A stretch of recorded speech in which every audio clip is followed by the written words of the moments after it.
Guys, അപ്പം നമുക്കിന്ന് ചോറും മൈദയും കൊണ്ട് ഒരു സമോസ ആയാലോ?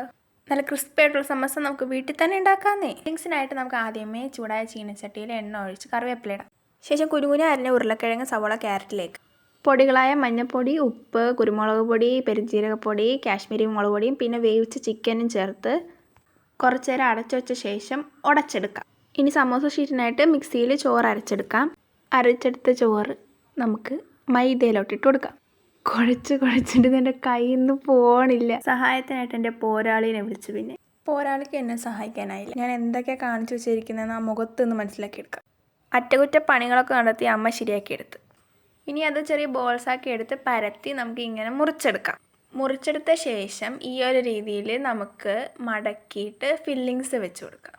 ഏകദേശം സമോസയുടെ ആകൃതിയിലൊക്കെ ആയിട്ടുണ്ടെന്ന് പറയാം. ആ പുറകെ കിടന്ന് തുള്ളിക്കളിക്കുന്ന ആൾക്ക് സമോസ കഴിക്കണമെന്ന് ആഗ്രഹം. പിള്ളേരെന്തെങ്കിലും ആഗ്രഹം പറഞ്ഞാൽ നമ്മളത് സഹായിച്ചു കൊടുക്കണം. പക്ഷേ ഇത് ഇത്രയും വലിയ പണിയാവുമെന്ന് ഞാൻ സ്വപ്നത്തിൽ പോലും വിചാരിച്ചില്ല. ഇനി ചൂടായ ചട്ടിയിൽ എണ്ണ ഒഴിച്ച് 2 സൈഡും നമുക്ക് മൊരിച്ചെടുക്കാം. ഒരു കട്ടൻ ചായയും കൂടി ആയ സംഭവം സെറ്റ്. അപ്പോൾ എല്ലാം പറഞ്ഞ പോലെ ബൈ.